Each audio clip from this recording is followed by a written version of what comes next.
अच्छा, pattern change है। सक्षम की सक्षम की लीला, सक्षम की महिमा, सक्षम ही जाने। एल्कोहल, फिजिकल प्रॉपर्टीज की बात कर रहे हैं। ये हर बैच में ऐसा होता है, कोई नई बात नहीं है। कुछ बच्चे शुरू से इरेगुलर रहते हैं, लास्ट तक इरेगुलर रहते हैं। कुछ बच्चे शुरू से रहते हैं बीच में, फिर लास्ट में जाके थोड़े इरेगुलर हो जाते हैं, क्योंकि फिर वो बोर्ड और ये वो प्रेशर रहता है। और कुछ जो होते हैं वो पहली क्लास से लास्ट क्लास तक, मेंस का पेपर हो जाएगा, एडवांस के पेपर के बीच में भी जो जितनी क्लासेस मैं बुलाऊंगी वो सब में आते हैं। तो फिर और मोर और लेस उसी तरीके का रिजल्ट भी मिलता है। रिजल्ट का मतलब ये है कि जिसने जितना, मोर और लेस, कुछ वेरिएशन भी होता है, कुछ नहीं भी आते हैं, गायब रहते हैं, रिजल्ट ले आते हैं। फिजिकल प्रॉपर्टीज में हम लोग कर रहे हैं सबसे पहले polar nature of alcohol. Polar nature की बात कर रहे हैं कि अल्कोहल का जो बॉन्ड है उसमें पोलैरिटी वगैरह होगी क्या। तो देखते हैं, अगर ROH की बात करते हो अल्कोहल की, तो ऑक्सीजन जो इसका एटम है, यहाँ पे मान लीजिए अपने कार्बन है, R का मतलब, यहाँ पे ऑक्सीजन जो अटैच है इसकी इलेक्ट्रोनिगेटिविटी ऑफ ऑक्सीजन जो होगी वो ज्यादा होती है कार्बन से भी, और आपको पता है उसकी इलेक्ट्रोनिगेटिविटी हाइड्रोजन से भी ज्यादा होगी। तो इसका मतलब क्या है, इसका मतलब ये है कि आपका इस पे कैसा चार्ज आएगा, नेगेटिव चार्ज आएगा। अगर यहाँ पे हम देखें तो इस पे कैसा चार्ज आएगा, नेगेटिव चार्ज। अगर कार्बन के कंपैरिजन में देखोगे तो कार्बन पे पॉजिटिव चार्ज आ सकता है। और अगर आप इन दोनों के रिस्पेक्ट में इस बॉन्ड को देखो, OH बॉन्ड को केवल देखो, तो O पे नेगेटिव और इस पे कैसा चार्ज आएगा, पॉजिटिव। क्लियर है बात। इसका मतलब जो बॉन्ड होगा वो क्या होगा, बॉन्ड का नेचर कैसा होगा, पोलर।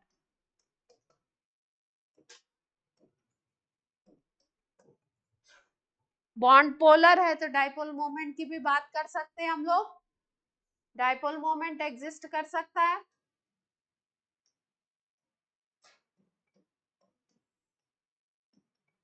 म्यू नॉन जीरो हो सकता है, पॉसिबिलिटी है नॉन जीरो की।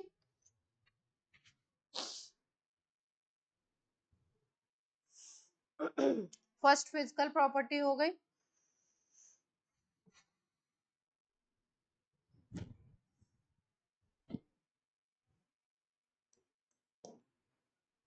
सेकेंड नेचर की, सेकेंड चीज की अगर हम लोग बात करें तो सेकेंड में हम लोग बात करते हैं कि इसका लिटमस पेपर के साथ इसका कैसा रिएक्शन होगा, मतलब इसका कैरेक्टर कैसा है। तो कैरेक्टर में याद रखेंगे, वैसे हम लोग एसिडिक प्रॉपर्टी थोड़ी सी पढ़ेंगे इस पर, लेकिन कैरेक्टर की अगर बात करो तो हम लोग बोलते हैं कि अगर लिटमस पेपर डालोगे अल्कोहल के ऊपर या अल्कोहल में लिटमस पेपर डिप करोगे तो कोई इफेक्ट नहीं आएगा, नो इफेक्ट, ये याद रखिए।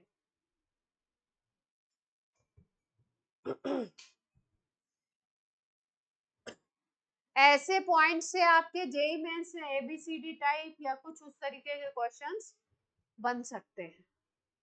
लिटमस पेपर पे कोई इफेक्ट नहीं हो रहा है, इसका मतलब कैसा नेचर आप सोच सकते हैं इसका, न्यूट्रल की बात हम लोग कर सकते हैं।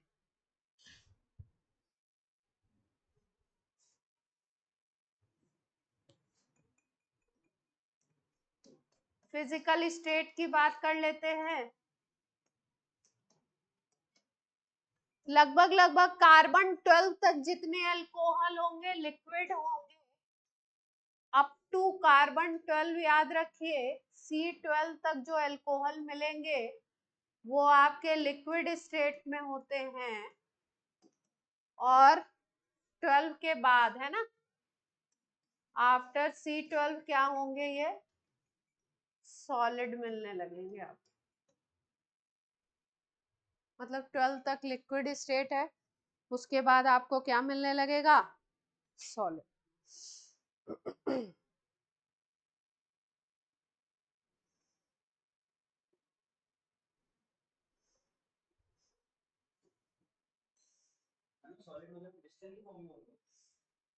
क्रिस्टल को डेफिनेटली मैं नहीं कह सकती, सॉलिड रिपोर्टेड है इनका, मतलब सॉलिड वर्जन तो मैंने नहीं पढ़ा, तो मैं नहीं कह सकती कि क्रिस्टल बनेगा नहीं बनेगा।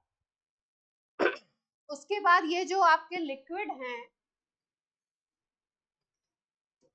इनकी अलग सी बर्निंग सा टेस्ट होता है। बर्निंग टेस्ट कैसा होता है, अल्कोहल तो हमने टेस्ट किया नहीं है, बर्निंग टेस्ट होता है, और एक और चीज, एक कैरेक्टरिस्टिक स्मेल होगी। स्मेल तो ली होगी आप लोगों ने कभी ना कभी, अरे मतलब सबने नहीं ली होगी, किसी ने तो देखा सुना होगा, लैब में देखा होगा, नहीं घर में, लैब में तो देखा होगा। सैनिटाइजर, हाँ है, हाँ लैब में भी एक्सपेरिमेंट में, लाइव एक्सपेरिमेंट किया है, सही। अल्कोहल की, अल्कोहल की अलग सी एक स्मेल होती है।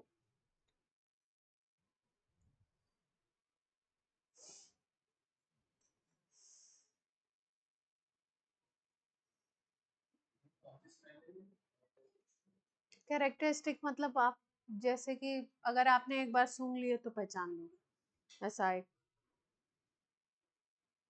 कैरेक्टरिस्टिक का मतलब ये है कि, कैरेक्टरिस्टिक का बेसिकली वर्ड का मतलब ये है कि जितने अल्कोहल होंगे काइंड ऑफ उसी तरीके की स्मेल होगी।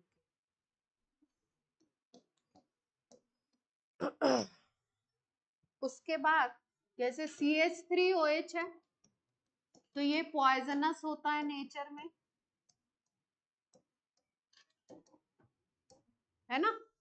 तो एक, कई बार मैं आपको बताती भी हूँ कि वो जो पेपर में कभी कभी न्यूज आती है, जहरीली शराब पीने की वजह से इतने मजदूरों की मौत, तो उसमें क्या होता है, वो पुअर क्वालिटी की सस्ती, उसमें मिथेनॉल या कोई और सब्सटेंस, मिथेनॉल जो होता है ये टॉक्सिक होता है, तो ये ब्रेन को इफेक्ट कर सकता है, या अगर बहुत ज्यादा अमाउंट में ले लिया गया, हाई अमाउंट अगर आपने ले लिया तो क्या होगा, डेथ भी हो जाती है ना। खराब क्वालिटी की शराब में इथेनॉल में क्या मिला देते हैं, मीथेनॉल। और ड्रिंकिंग पर्पस के लिए कौन सा यूज करते हैं, C2H5OH।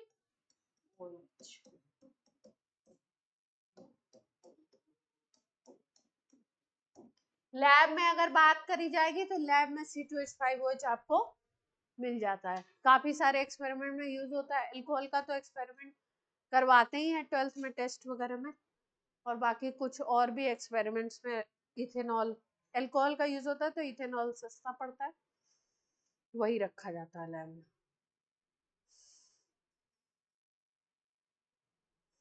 ठीक है, क्लियर है बात।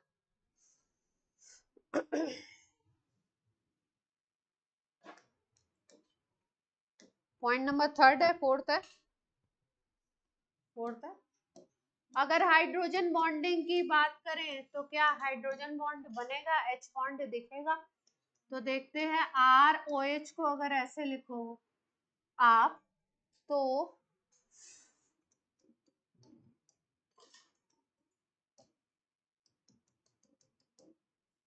यहाँ पे बनेगा इसके बीच में हाइड्रोजन बॉन्ड,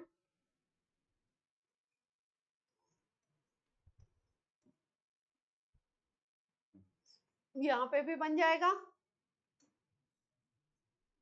इस तरीके के अल्कोहल के मॉलिक्यूल आपस में लगातार जुड़ जाते हैं, तो कौन सी हाइड्रोजन बॉन्डिंग हो गई, इंटरमॉलिक्यूलर H बॉन्डिंग हो जाएगी। और आपने पढ़ा हुआ है बॉन्डिंग में कि अगर इंटरमॉलिक्यूलर हाइड्रोजन बॉन्डिंग होती है तो मॉलिक्यूल गेट एसोसिएटेड, बड़ा मॉलिक्यूल बन जाता है, बल्कि हो जाता है। और जैसे ही मॉलिक्यूल बल्कि होगा वैसे ही बॉइलिंग पॉइंट क्या होगा, बॉइलिंग पॉइंट क्या हो जाएगा, high. Boiling point intermolecular hydrogen bonding की वजह से क्या होंगे,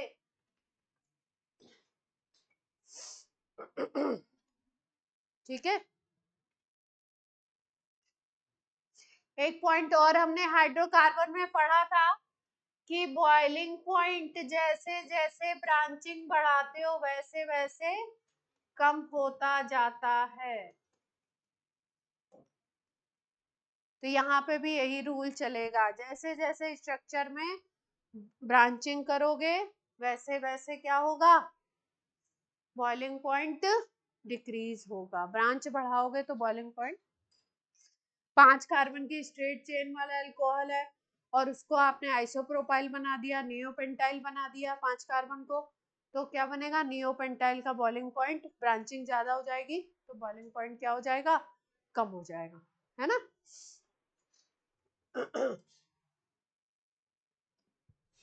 एग्जाम्पल लिख लीजिए, जैसे आपका पेंटेनॉल 1 है, इसका जो बॉइलिंग पॉइंट होगा वो क्या होगा, ज्यादा होगा नियोपेंटाइल अल्कोहल के कंपैरिजन, क्योंकि नियोपेंटाइल में क्या आ जाएगा, ब्रांच आ जाएगी ज्यादा, पेंटेनॉल 1 में सीधा स्ट्रेट चेन है।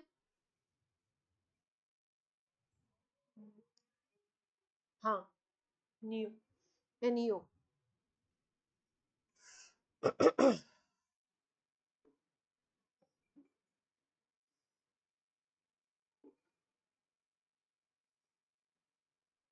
कोई दिक्कत।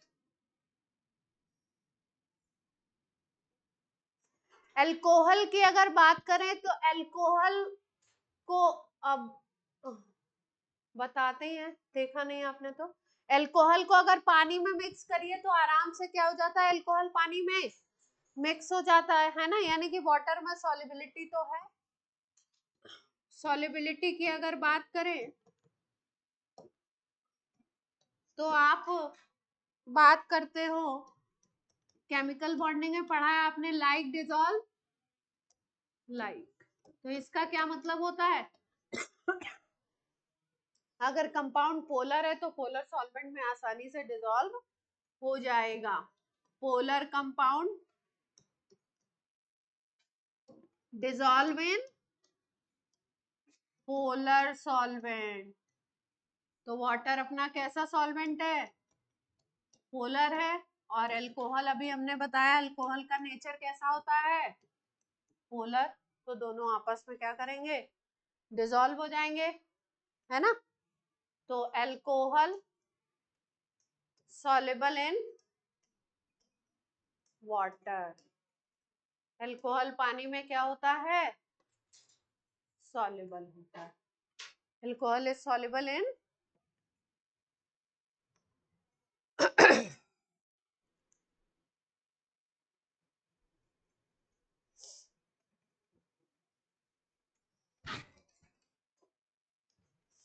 जैसे जैसे आर को बढ़ाते जाओगे, आर अगर बड़ा करते जाओ, आर अगर बल्कि करोगे तो आपका सॉल्युबिलिटी कम होगी, क्योंकि जैसे जैसे ऑर्गेनिक पार्ट बढ़ता जाता है, कार्बन चेन बढ़ाते जाओगे वैसे वैसे पानी में सॉल्युबिलिटी कम होती जाएगी। कम कार्बन का अल्कोहल है तो उसके चांसेस है ज्यादा डिसॉल्व होने के, ज्यादा कार्बन का अल्कोहल है तो कम डिसॉल्व होने के चांसेस हैं।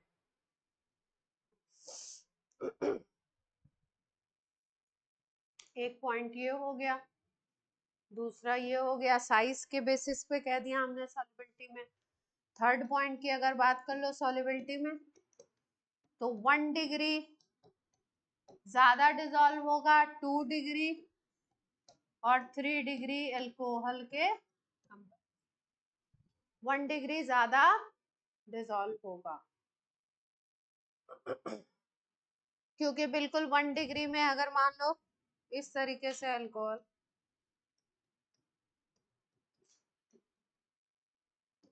4 कार्बन का बना लेते हैं, ऐसे है तो स्ट्रेट चेन है ना। और अगर इसी को हम कैसा बना दें,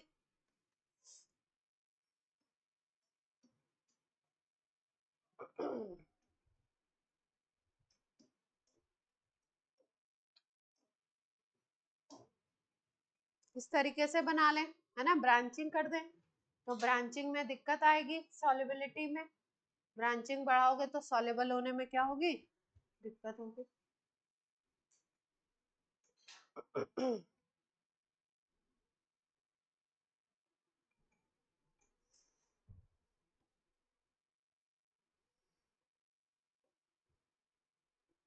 आपके पेपर में SN1 का एक क्वेश्चन था, उसमें आपको सिखाया था कि कार्बोकेटायन बनाते वक्त, बनाने के बाद SN1 के लिए आप कार्बोकेटायन में चेक करेंगे hydride shift, phenyl shift, methyl shift. वो शिफ्ट चेक करने के बाद आप कार्बोकेटायन की डिग्री को डिसाइड करेंगे, है ना। तो पता नहीं कितने बच्चों ने करी है। सीधे सीधे कोई 1 डिग्री दिख रहा है, कोई 2 डिग्री दिख रहा है, उसी को कंपेयर करके आपने आंसर अपना फ्रेम कर दिया है। किसी ने दिमाग पे जोर डालने या जहमत उठाने की कोशिश नहीं करी है कि क्या कोई पॉसिबिलिटी है कहीं से 3 डिग्री बनने की। बनाया है 3 डिग्री किसी ने?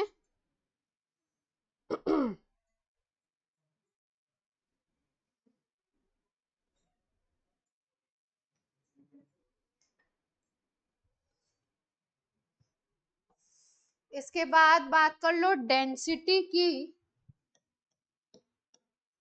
लास्ट पॉइंट है लाइटर देन वाटर, अल्कोहल की डेंसिटी पानी से कम,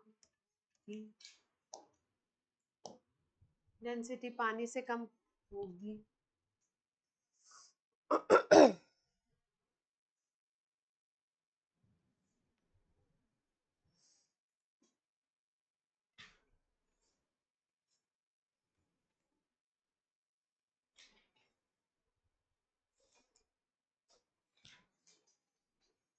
चलिए अब आ जाते हैं हम लोग सीधे केमिकल प्रॉपर्टीज की बात करते हैं।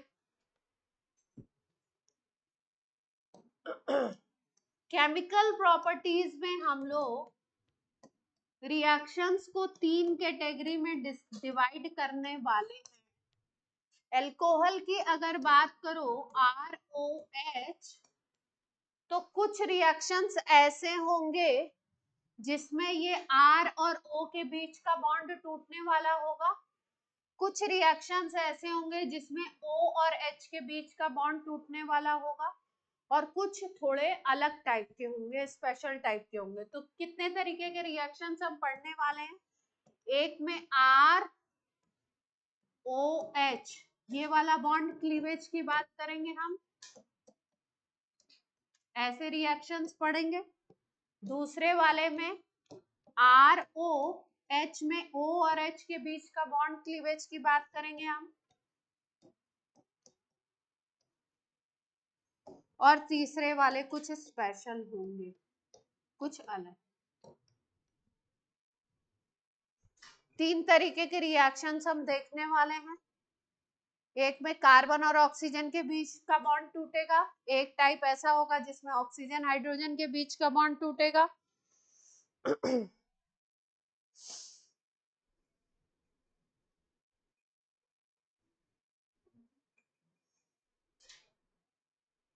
क्या हुआ था, कोई दिक्कत? किसने? ठीक है, अच्छी बात है। चलिए ऑनलाइन में सब लोग सुन पा रहे हैं, कोई दिक्कत तो नहीं है? ऑनलाइन बच्चों आवाज आ रही है? बादल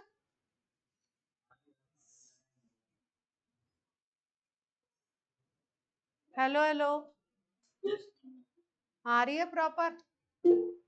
प्रथमेश ही बोलता ऑनलाइन, और किसी के पास आवाज नहीं है। एक मैं बोलती हूँ, एक प्रथमेश बोलता है। उसके अलावा किसी के पास आवाज नहीं है यहाँ पे।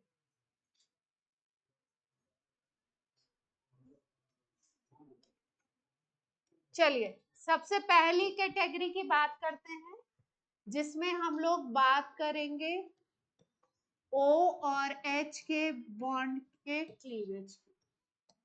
अगर H ये वाला बॉन्ड टूटता है, ये बॉन्ड अगर टूटता है, तो एक तरीके से हम कहते हैं एसिडिक नेचर की बात करेंगे हम। एसिडिक नेचर का मतलब है कि ROH में ये H निकलेगा, RO माइनस बनेगा और H प्लस रिलीज होगा। ये बॉन्ड टूट रहा है तो H प्लस बाहर निकलेगा। तो H प्लस अगर निकल रहा है तो इसका मतलब किसकी बात कर रहे हैं हम लोग? एसिडिक नेचर की बात कर रहे हैं। तो कौन कौन से रिएक्शन है इसमें, वो बात कर लेते हैं।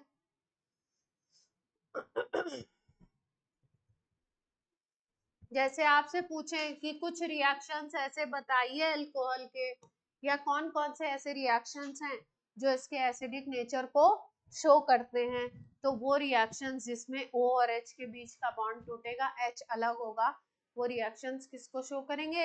एसिडिक नेचर को। तो पहला इसकी सीरीज में फर्स्ट रिएक्शन है, पहला रिएक्शन है इस कैटेगरी का, reaction with active metals. Reaction with active metals, जैसे इसमें रिएक्शन होता है सोडियम के साथ, पोटेशियम के साथ, या कैल्शियम के साथ, है ना। सोडियम, पोटेशियम, कैल्शियम,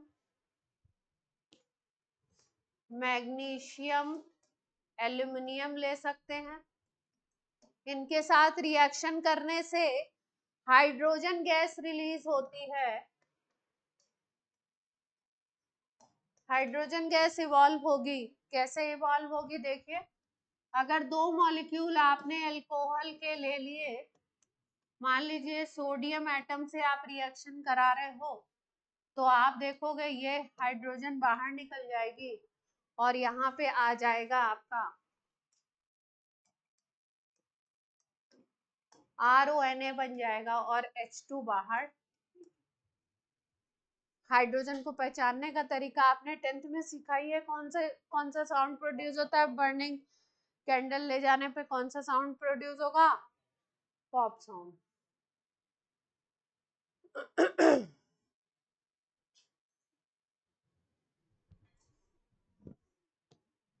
एग्जाम्पल लिख लीजिए इसका। जैसे आपने ले लिया CH3OH, Na के साथ रिएक्शन करा दिया तो CH3ONA बन जाएगा, और क्योंकि एक H हटा है तो हाफ H2 बनेगा, हाइड्रोजन गैस रिलीज हो जाएगी।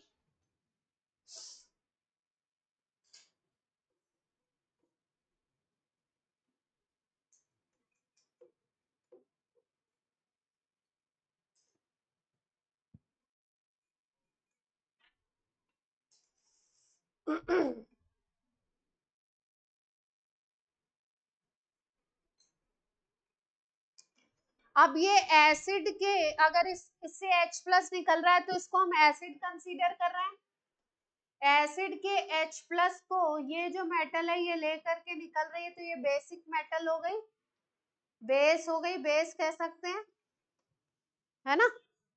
बेसिक मेटल हो गया ये हाइड्रोजन को क्या कर रही है? बाहर निकाल दे रही है और यहाँ पे जुड़ जा रहा है। ये जो कंपाउंड होगा RONA, इसको हम बोलेंगे सोडियम एल्कोक्साइड। क्या बोलेंगे इसको? Sodium alkoxide.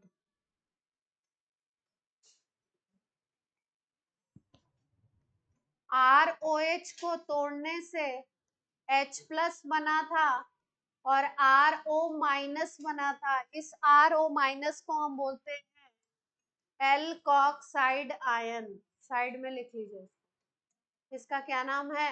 Alkoxide ion. जिस मेटल के साथ बनेगा उस मेटल के नाम के साथ लिख देंगे सोडियम एल्कोक्साइड। जो भी मेटल है उस मेटल का नाम लिखेंगे सोडियम एल्कोक्साइड।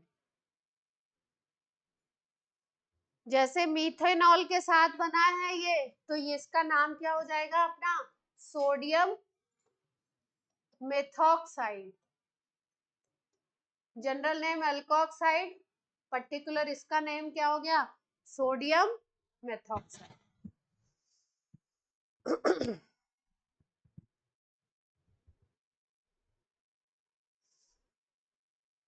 कोई समस्या?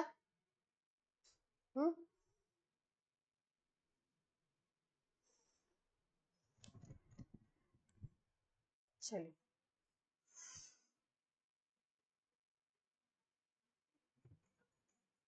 लिख लिया सबने? मैग्नीशियम से रिएक्शन लिख दीजिए जरा, कोशिश कीजिए मैग्नीशियम से क्या होगा रिएक्शन। इथेनॉल का रिएक्शन कराइए मैग्नीशियम से। C2H5OH का रिएक्शन करवाइए मैग्नीशियम से।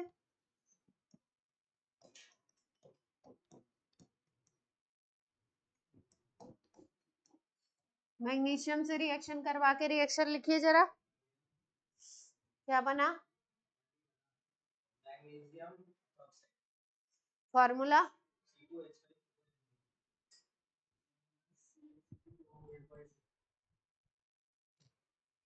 देखो ध्यान से, यहाँ पे RO- था, यानी कि एल्कोक्साइड पे कितना चार्ज है? -1 का चार्ज है ना।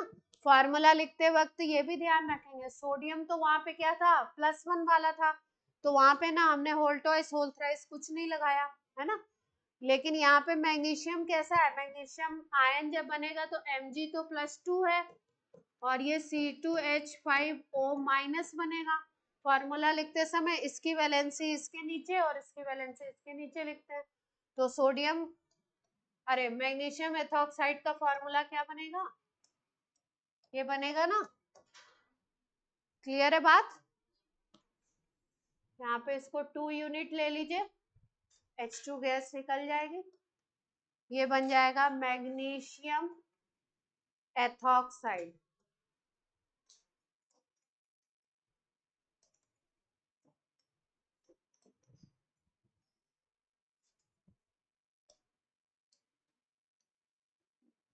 बात क्लियर है? कोई समस्या?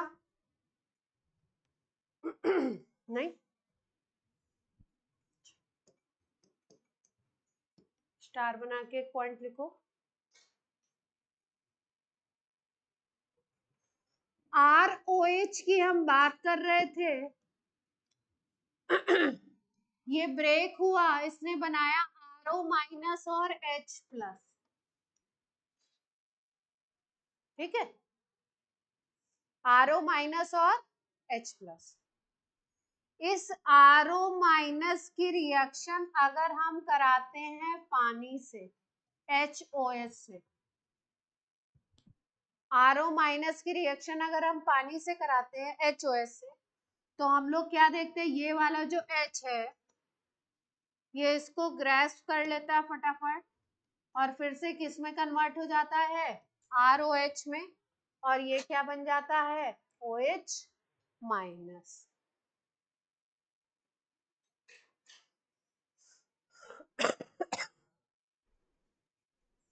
कुछ बात समझ में आ रही है क्या?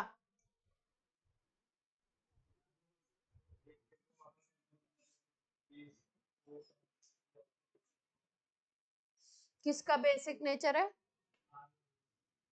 RO- का बेसिक नेचर है, क्योंकि उसने क्या किया? H+ ग्रेस्प कर लिया इसलिए। हम्म हम्म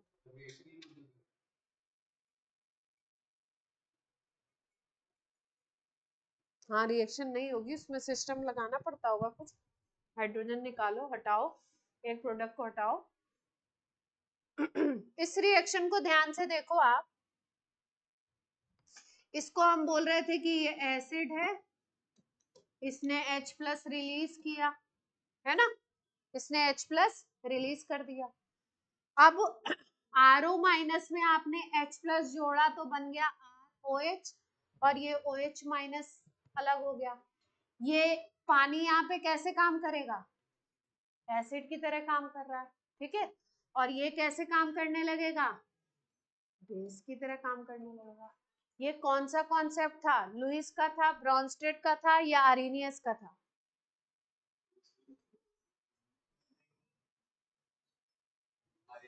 ऑनलाइन से आंसर दीजिए।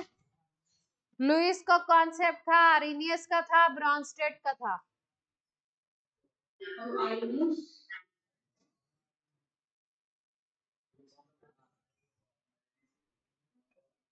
हम लोग बात करते थे एक लुईस वाला लोन पेयर का था, L for Lewis, L for lone pair. हम लोग बात करते थे कि conjugate acid and base pair की बात करते थे हम लोग आयनिक इक्विलिब्रियम के चैप्टर में। उसमें हमने बोला था कि अगर कोई चीज कॉन्जुगेट एसिड है, किसी को आप एसिड कंसीडर कर रहे हो, उसमें से अगर एक H प्लस निकाल दो तो उसका कॉन्जुगेट बेस बन जाता है। इसी बात को उल्टा भी बोल सकते हैं, कॉन्जुगेट बेस में अगर H प्लस जोड़ दो तो क्या बन जाता है, उसका कॉन्जुगेट एसिड बन जाता है। अगर हमने वाटर को यहाँ पे क्या बोला, एसिड, तो इसका कॉन्जुगेट बेस क्या बनेगा, इसका कॉन्जुगेट बेस क्या बन जाएगा, OH माइनस। ये एसिड है, इससे H प्लस निकाल दिया तो OH माइनस बन गया, तो ये इसका क्या बन गया, कॉन्जुगेट बेस। इसको देखिए, अगर ये बेस है, इसमें H प्लस जुड़ गया तो ये क्या बन गया, इसका कॉन्जुगेट एसिड। ये दोनों एक दूसरे के पेयर है और ये दोनों एक दूसरे के, दो कॉन्जुगेट एसिड बेस पेयर्स हैं। बात समझ में आती है सबको, व्यू समझ आ गए, नोट कर लीजिए। किसी चीज को एसिड कंसीडर कर रहे हो, उससे H प्लस निकाल दो तो बचेगा क्या, कॉन्जुगेट उसका बेस। और किसी को बेस कंसीडर कर रहे हो, उसमें H प्लस जोड़ दो तो क्या बन जाएगा, कॉन्जुगेट एसिड।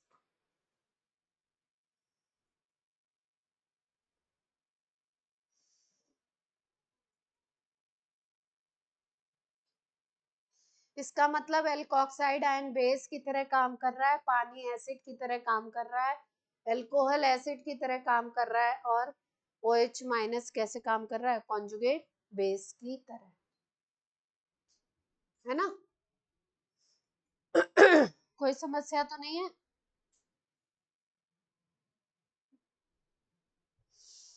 अल्कोहल की एसिडिटी की बात कर लेते हैं, किसकी ज्यादा होती है, किसकी 1 डिग्री 2 डिग्री 3 डिग्री की। उसके बाद बात करते हैं एसिडिक नेचर की, किससे कम होगा अल्कोहल का, किससे ज्यादा होगा। इस पे क्वेश्चन दे देते कई बार। तो पहले हम लोग एक जनरल पॉइंट लिख लो। हाँ जी, हाँ जी, आर्नियस और किसको, हाँ OH माइनस के कॉन्सेप्ट से भी देख सकते हैं। तो अगर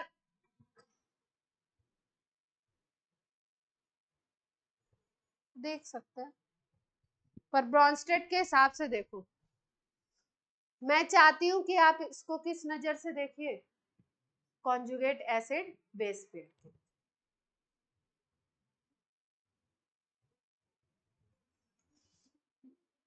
कौन सा पॉइंट नंबर है, केमिकल प्रॉपर्टीज, पहला ही था, एसिडिक करा था, उसी में और बात कर लेते हैं, एसिडिक नेचर कंपैरिजन की बात कर लेते हैं,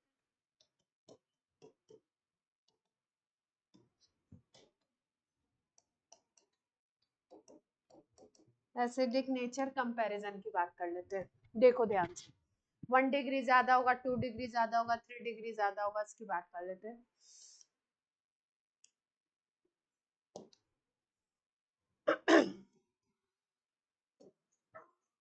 मान लो ये कोई एसिड है इसने अपने अंदर से H+ निकाला, ये कोई HA एसिड था, इसने H+ निकाला और A- बनाया।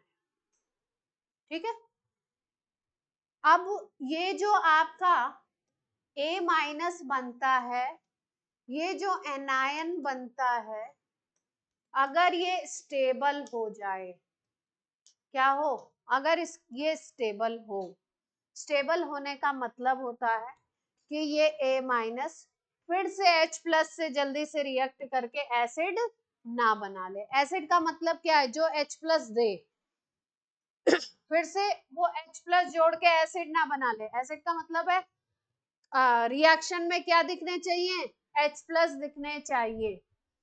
तो जब ये A- स्टेबल सिस्टम बनेगा, अगर तो ये स्टेबल होने का मतलब ये H+ से रिएक्ट करके फिर एसिड नहीं बनाएगा, तो आपको सॉल्यूशन में क्या दिखाई देंगे, H+ दिखाई देंगे। तो इसका मतलब उस एसिड का एसिडिक नेचर ज्यादा अच्छा है। अगर किसी सिस्टम में आप ऐसा देखते हो अगर ये एनायन ज्यादा स्टेबल है, तो एसिड को आप बोलोगे, अच्छे एसिड की कैटेगरी दे दोगे। और अगर ये एनायन कम स्टेबल है, लेस स्टेबल है, तो इसका मतलब क्या है, अगर वो स्पीसीज लेस स्टेबल होगी, तो उसको सोल्यूशन में जैसे ही H+ मिलेगा, वो बैकवर्ड रिएक्शन करके एसिड बना लेगा। और एसिड की डेफिनेशन, अच्छा एसिड वो है जो ज्यादा से ज्यादा H+ बाहर करे, मतलब एनायन स्टेबल होना चाहिए, तब वो अच्छा एसिड है। अगर एनायन लेस स्टेबल है, तो वो कैसा एसिड है।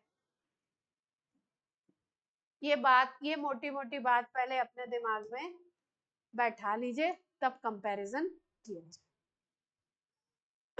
इसका मतलब किसी भी अल्कोहल से H+ निकालो और जो एनायन बने, अगर वो किसी रीजन से स्टेबल हो जाए, तो वो अल्कोहल क्या होगा, ज्यादा एसिडिक होगा, और दूसरा वाला उसके कंपैरिजन में कम एसिडिक हो जाएगा। अब 1 डिग्री, 2 डिग्री, 3 डिग्री ले लेते हैं। जैसे मान लो हमने ले लिया CH3OH, है ना, फिर उसके बाद हमने ले लिया CH3, CH3, CHOH ले लिया, फिर उसके बाद हमने ले लिया CH3, CH3, CH3, ये ले। ठीक है, अब देखो क्या होगा, यहां से पहले H+ निकालते हैं, एनायन बनाते हैं। यहाँ पे बना CH3O-, मेथॉक्साइड।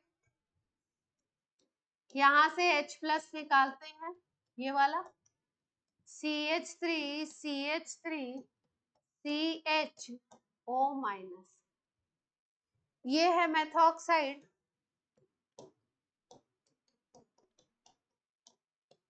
ये आइसोप्रोपाइल अल्कोहल से बना है, तो इसको बोलते हैं आइसोप्रोपॉक्साइड। क्या नाम बोलते हैं इसको, आइसोप्रोपॉक्साइड।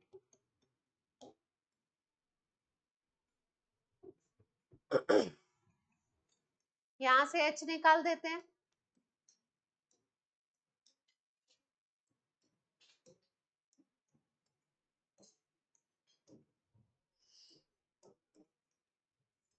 T butoxide, tertiary butoxide.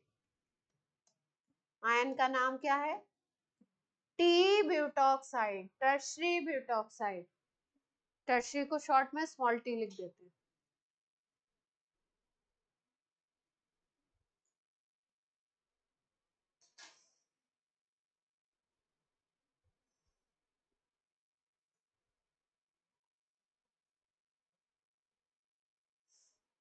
कोई दिक्कत,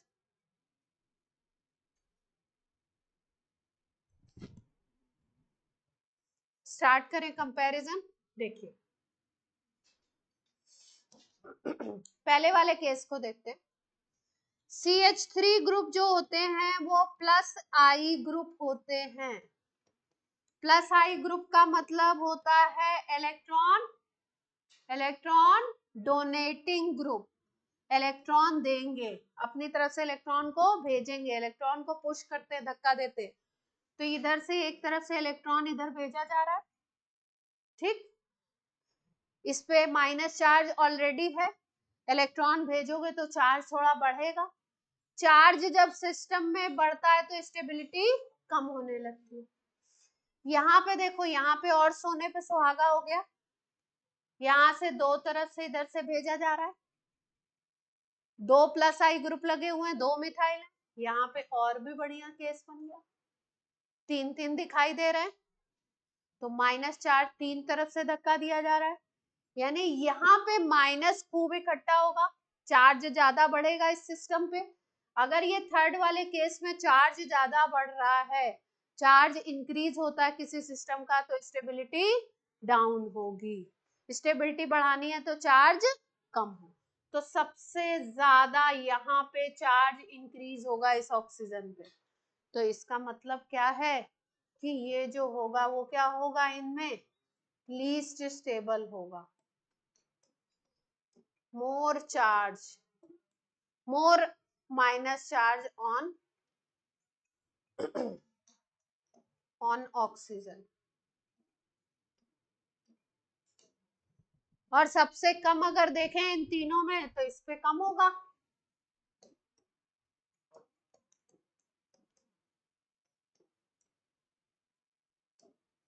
ऑक्सीजन पे सबसे कम एक ही तरफ से पुश लग रहा है, और दूसरे वाले में दो तरफ से, और तीसरे वाले स्ट्रक्चर में तीन तीन तरफ से इलेक्ट्रॉन पुश किया जा रहा है। तो ऑक्सीजन पे इलेक्ट्रॉन डेंसिटी क्या होगी, बढ़ेगी।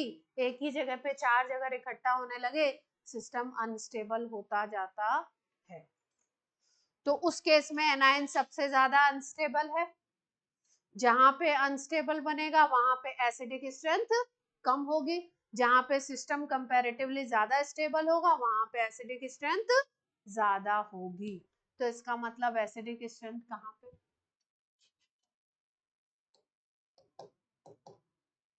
एसिडिक स्ट्रेंथ कहाँ पे ज्यादा होगी, 1 डिग्री वाले में हो गई।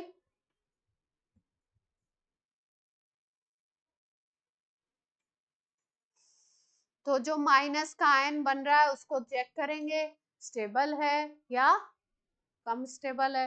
अगर स्टेबल ज्यादा है तो क्या कहेंगे कि वो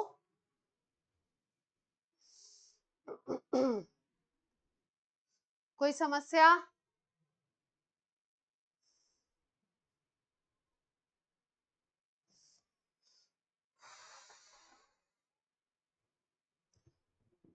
अब यहाँ पे मिथाइल लगा हुआ था, प्लस आई ग्रुप थे, ऑक्सीजन को प्लस आई ग्रुप इलेक्ट्रॉन भेज रहे थे।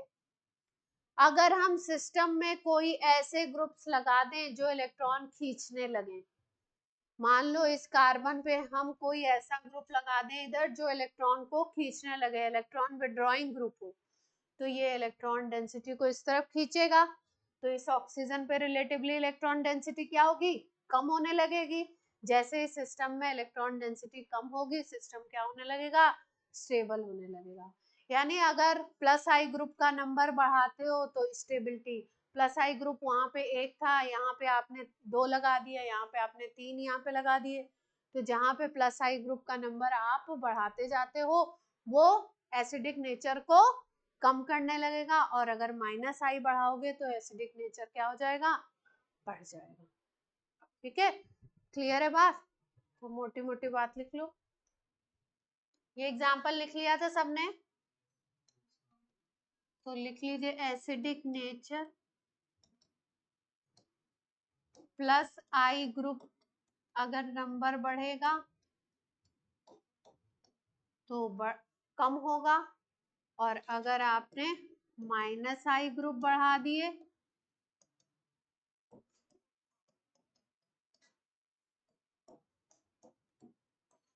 तो एसिडिक नेचर क्या होगा, बढ़े। कोई समस्या।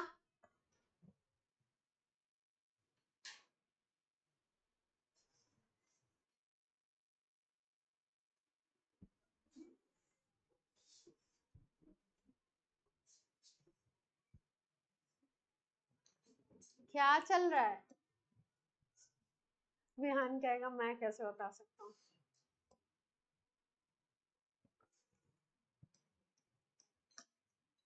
इंडिविजुअल प्रॉब्लम है। अब हम लोग बात कर रहे हैं, जैसे मान लीजिए आपने ले लिया इथेनॉल, दूसरा आपने ले लिया, इसके कार्बन पे आप लगा दीजिए NO2 ग्रुप,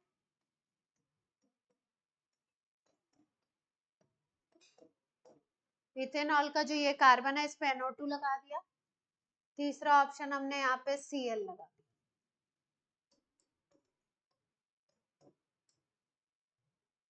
ठीक है, अब आपसे पूछ रहे हैं एसिडिक नेचर का ऑर्डर लिखिए, कौन ज्यादा एसिडिक होगा, ऑर्डर में अरेंज करना है, थोड़ा दिमाग दौड़ाइए।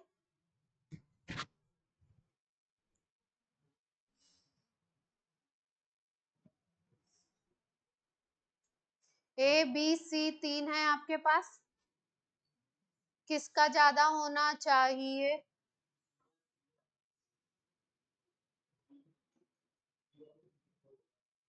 तीनों को ऑर्डर में लगाना है। ऑनलाइन बच्चे भी अपना दिमाग इस्तेमाल कर सकते हैं। गार्गी ने आंसर दिया B, C, A। हर्षित ने और इंक्रीजिंग इंक्रीजिंग ऑर्डर बताओ बच्चों। गार्गी आपने डिक्रीजिंग बोला था। ओके, हर्षित आपने भी डिक्रीजिंग लिखा था। इंक्रीजिंग बताओ, इंक्रीजिंग डिक्रीजिंग एक ही बात है, बता दो।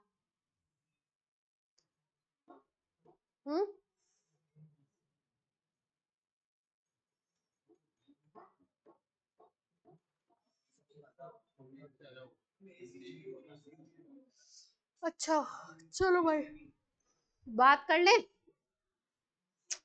पहले देखते तीनों स्ट्रक्चर में डिफरेंस क्या है। पीयू बोलना चाहते हो कुछ, बोलिए, कुछ बोलना चाहते तो बोलो, ऑर्डर बोलो बोलो। बी का सबसे कम सबसे ज्यादा, अच्छा सही है, मोस्ट ज्यादातर बच्चे आंसर सही दे रहे हैं, रीजन समझा देते हैं थोड़ा सा।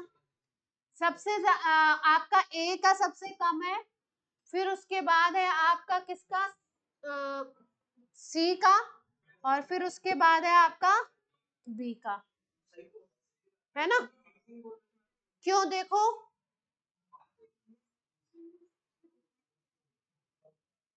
अब ध्यान से देख लो, जैसे सारे स्ट्रक्चर्स में डिफरेंस क्या है, अगर ए की बात करो CH3 CH2OH था, है ना? यहाँ पे अगर इस स्ट्रक्चर को लिखो, सबसे पहले कुछ भी आपसे क्वेश्चन पूछा जाए तो स्ट्रक्चर को बना लेते हैं, यहाँ पे H अटैच है, दूसरा स्ट्रक्चर बनाते हैं NO2 CH2 CH2OH, यहाँ पे NO2 अटैच है, तीसरे स्ट्रक्चर में इसी जगह पे क्या अटैच है, Cl अटैच है।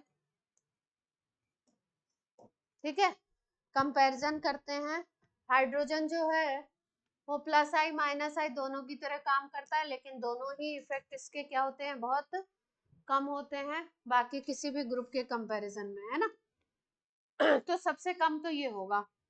NO2 की बात करते हैं और Cl की बात करते हैं, है ना? NO2 जो होता है, ये Cl भी इलेक्ट्रॉन खींचने वाला ग्रुप है और NO2 भी इलेक्ट्रॉन खींचने वाला ग्रुप है, लेकिन NO2 जो होता है वो माइनस एम इफेक्ट, मीसोमेरिक इफेक्ट से इलेक्ट्रॉन खींचेगा, और हेलोजन जो होगा वो किससे खींचेगा, माइनस आई इफेक्ट से इलेक्ट्रॉन खींचेगा। माइनस एम इफेक्ट जो होता है वो बहुत ज्यादा गुना होता है, बहुत ज्यादा टाइम्स होता है I effect, minus I effect के कंपैरिजन में, है ना? आई की डिग्री कम होती है और एम इफेक्ट की डिग्री ज्यादा होती है, तो यानी कि NO2 जो है वो किससे खींच रहा है इलेक्ट्रॉन को, माइनस एम से, ज्यादा पावर से खींच रहा है, तो ज्यादा अगर इलेक्ट्रॉन यहाँ पे विड्रॉ होंगे तो यहाँ पे चार्ज डेंसिटी कम होगी, ज्यादा से ज्यादा कम होती जाएगी, तो ये स्ट्रक्चर स्टेबल बनेगा, इसका एनायन। इसका एनायन अगर स्टेबल बनेगा तो इसका एसिडिक नेचर क्या होगा, ज्यादा। उसके कंपैरिजन में Cl का कम, और सबसे कम किसका है, पहले केस। क्लियर है बात?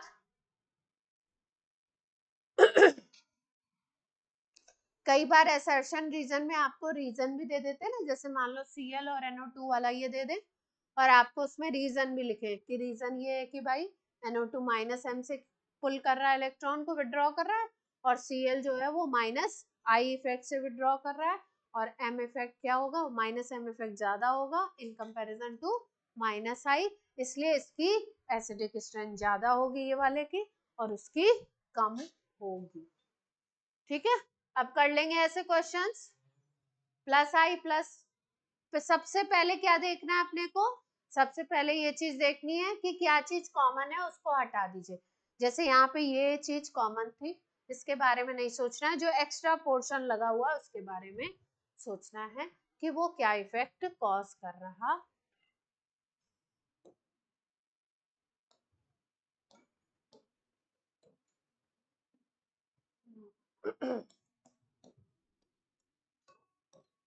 फिनॉल और अल्कोहल को कंपैरिजन करना चाहते हैं हम, एसिडिक नेचर को।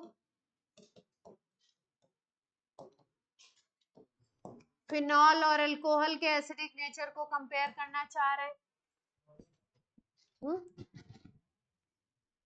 फिनॉल का ज्यादा होगा, क्यों, रेजोनेंस हो जाएगा।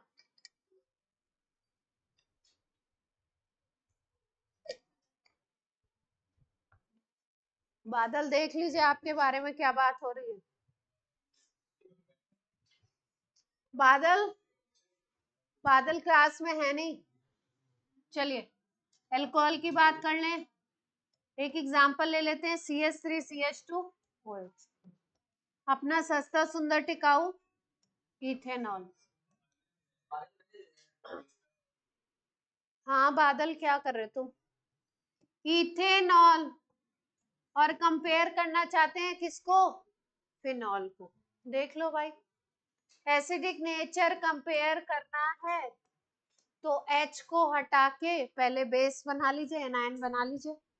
यहाँ पे H को हटाएं तो बनेगा CH3CH2O माइनस, है ना। प्लस I ग्रुप अटैच है, एल्कोक्साइड आयन है। यहाँ पे अगर इथोक्साइड आयन है,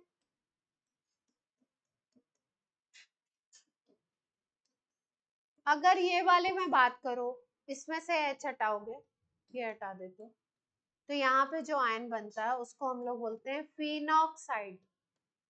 कौन सा आयन बनता है, फिनॉक्साइड।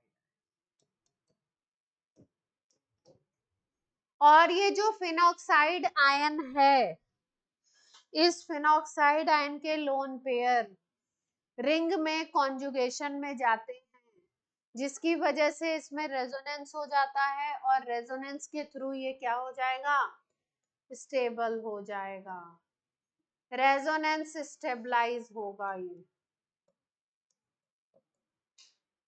और अगर रेजोनेंस के थ्रू स्टेबिलिटी बढ़ रही है तो ये क्या होगा, इसका एसिडिक नेचर क्या होगा, ज्यादा।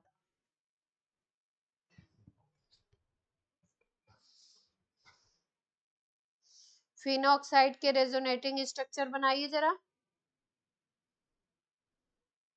प्यारे से सुंदर से रेजोनेटिंग स्ट्रक्चर बना के दिखाइए फिनॉक्साइड के।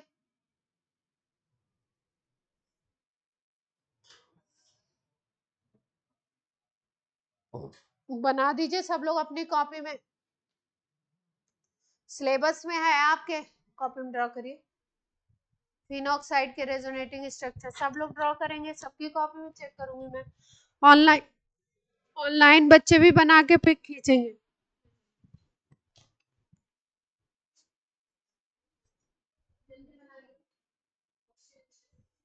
इलेक्ट्रॉन घुमाइए तो कायदे मैं दे दूं फिर,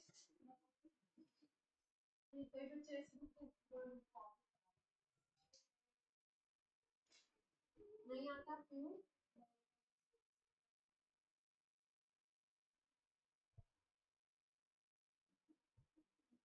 कब पढ़ने का इरादा है? गाने चल रही है।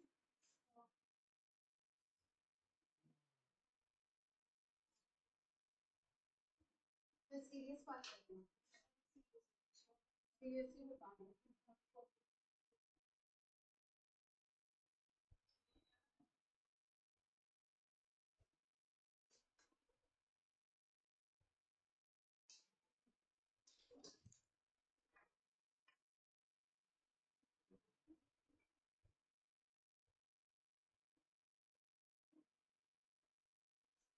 सब लोग बना रहे हैं ना? बना दीजिए, लेवल पे सिखाया ना आपको को।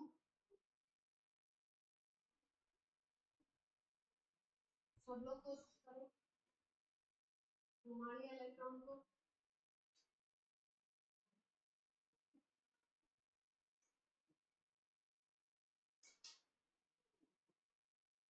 ये नहीं आएगा तो क्या आएगा?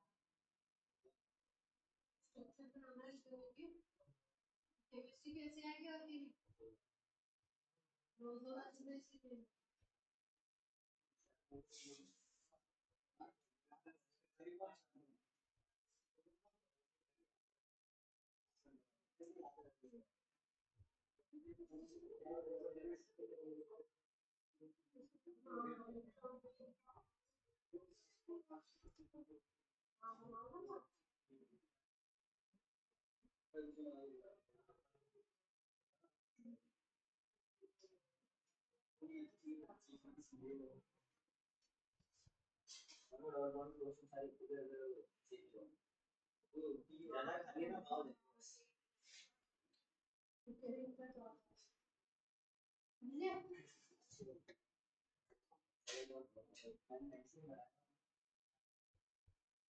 बहुत बड़ा नहीं, लोन पेयर तो दिखाओ, कहाँ जा रही है इसकी कॉपी? ध्यान से देख के डाल, लोन पेयर तो दिखाओ, इलेक्ट्रॉन घूम ही नहीं रहे, डॉट डॉट तो दिखाओ।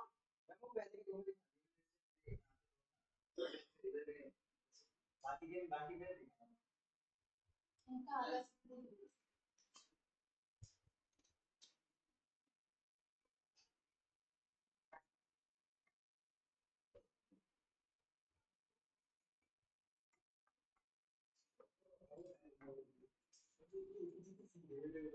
सही है।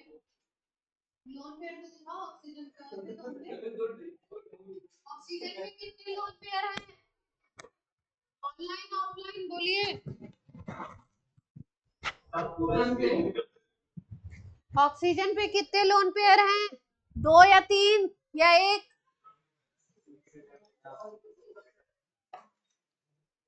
चलो बनाए। विहान बोर्ड पे देखिए, ध्यान कहाँ है आपका? हाँ देखिए, अच्छे बच्चे हैं। हंसने की क्या बात है? अच्छा बच्चा, उसको क्या बात है? तुम लोग को किसी को अच्छा कह दो वो भी तुम्हें प्रॉब्लम होती है, इनको जलन होती है, सही बात है। चलो दोनों लोन पेयर को घुमाते हैं। रेजोनेंस में क्या करना है? इलेक्ट्रॉन का ही तो रोटेशन करना है। चलो घुमाया जाए। पहले आपका ये देखो, इस लोन पेयर को यहाँ पे लाओगे तो यहाँ डबल बॉन्ड क्रिएट हो जाएगा। इस स्ट्रक्चर में यहाँ पे आ गया डबल बॉन्ड, एक लोन पेयर तो रहेगा ही रहेगा, ठीक है। और इसने अपने इलेक्ट्रॉन दे दिए तो यहाँ पे पॉजिटिव चार्ज आ जाएगा, क्या कहते हो? पॉजिटिव चार्ज आना चाहिए या नहीं आना चाहिए?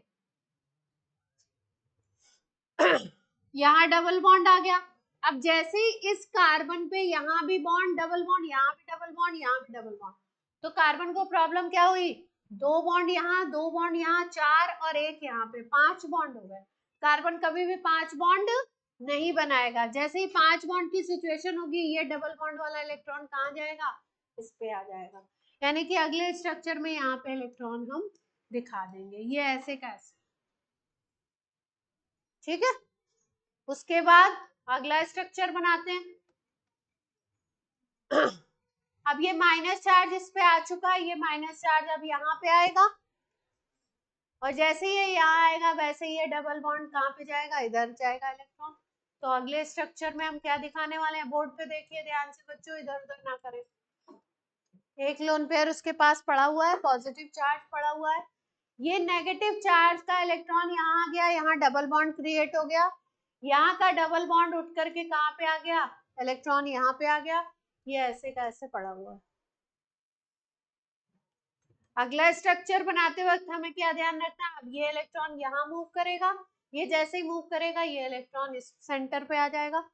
इलेक्ट्रॉन को मूव कराना है, जिसको बनाने नहीं आता है वो रट्टा लगा ले कैसे कैसे किस किस पोजीशन पे इलेक्ट्रॉन मूव करता है, पर आना चाहिए, नहीं आएगा तो दिक्कत है। यहाँ इलेक्ट्रॉन आ गया, यहाँ डबल बॉन्ड, यहाँ ये डबल बॉन्ड ऐसे का ऐसे, ये O पे प्लस एक लोन पेयर बना हुआ, ठीक है। अब अगले स्ट्रक्चर में ये नेगेटिव चार्ज यहाँ आएगा, जैसे ही ये नेगेटिव चार्ज यहाँ पे डबल बॉन्ड करेगा फिर वापस से ये इलेक्ट्रॉन कहाँ चले जाएंगे, ऊपर चले जाएंगे, तो पॉजिटिव चार्ज खत्म हो जाएगा, यहाँ पे डबल बॉन्ड बन गया, ये पॉजिटिव चार्ज खत्म,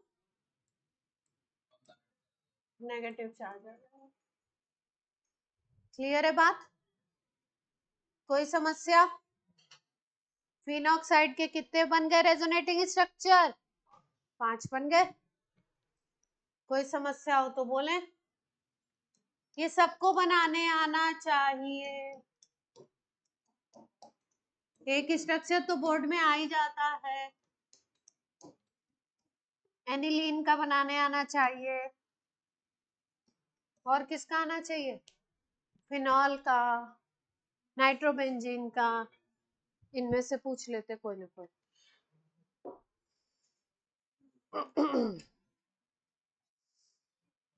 ठीक है, तो ये रेजोनेंस स्टेबलाइज हो गया, इसलिए यहाँ पे क्या हो गया, स्टेबिलिटी देखने को मिल रही है आपको कि 5-5 स्ट्रक्चर बन रहे हैं, तो स्टेबिलिटी क्या है आपकी, हाई। स्टेबिलिटी हाई है तो एसिड क्या हो गया, बढ़िया। तो एल्कोहल के कंपैरिजन में तो अच्छा एसिड बन गया ये।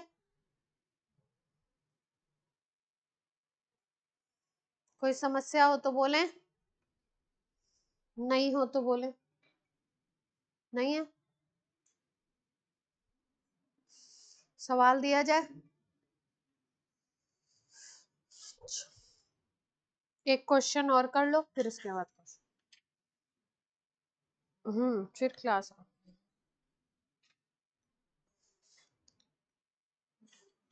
एसिडिक स्ट्रेंथ का एक सवाल कर लो, अच्छा सा।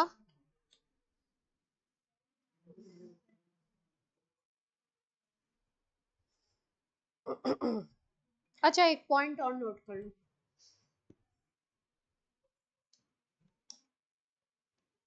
स्टार बना के बहुत अच्छा अच्छा इसको नोट करना है ना। सबसे पहले लिखो HOH, एसिडिक नेचर लिख रहे हैं, HOH पानी का सबसे ज्यादा, फिर अल्कोहल का, पहले लिखिए HOH, फिर अल्कोहल का एसिडिक नेचर, फिर लिख लीजिए एल्कीन, एल्काइन का, एल्काइन का, और एल्काइन के बाद ऑर्डर आता है अमोनिया, अमोनिया बोलेंगे आप, बेसिक है ना, और फिर उसके बाद आता है एल्केन। सबसे पहले नंबर पे कौन आ रहा है, पानी, फिर अल्कोहल, फिर एल्काइन, फिर अमोनिया, फिर एल्केन। कंपैरेटिव क्वेश्चन में दे देते हैं कभी कभी, 2 अल्कोहल दे देंगे, पानी दे देंगे,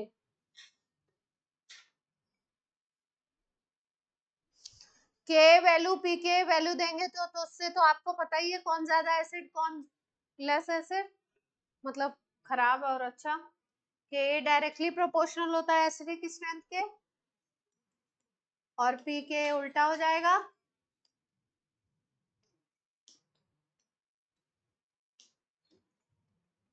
ये सब आप जीओसी में कर चुके हैं तो कोई दिक्कत वाली बात ऐसी आपके लिए है नहीं। ये कर चुके हैं ना जीओसी में।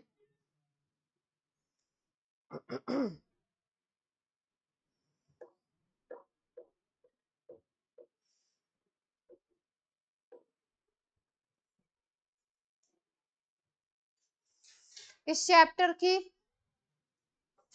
अभी तक हमने केवल एक रिएक्शन पढ़ी है, रिएक्शन विद मेटल। उसके बाद हमने सारा क्या डिस्कस किया, एसिडिक नेचर। इस चैप्टर की एक और रिएक्शन जिसकी मैकेनिज्म हम कल करेंगे, रिएक्शन आज कर लेते हैं। एस्टरिफिकेशन, एस्टरिफिकेशन,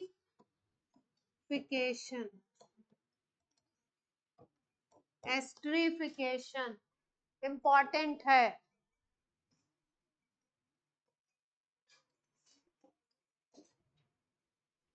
बोर्ड में मैकेनिज्म वगैरह आ जाती है। एस्टरिफिकेशन इंपॉर्टेंट है। एस्टरिफिकेशन होता है एस्टर फॉर्मेशन करते हैं इसमें, एस्टर फॉर्मेशन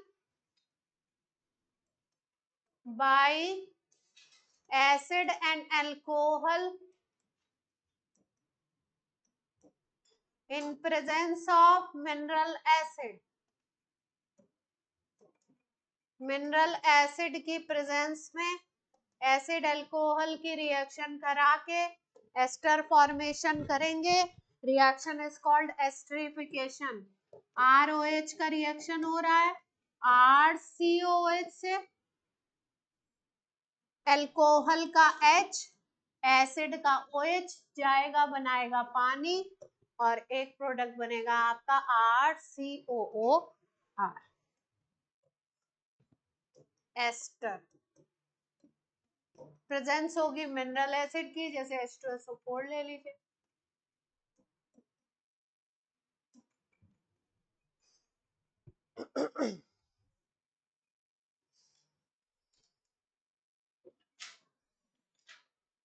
कल एग्जांपल लेके इसका करेंगे मैकेनिज्म जो इम्पोर्टेंट। ठीक है, आज की क्लास आपके करते हैं ऑफ। बाय बच्चे, bye. Bye ma'am. Thank you ma'am. Bye बच्चे।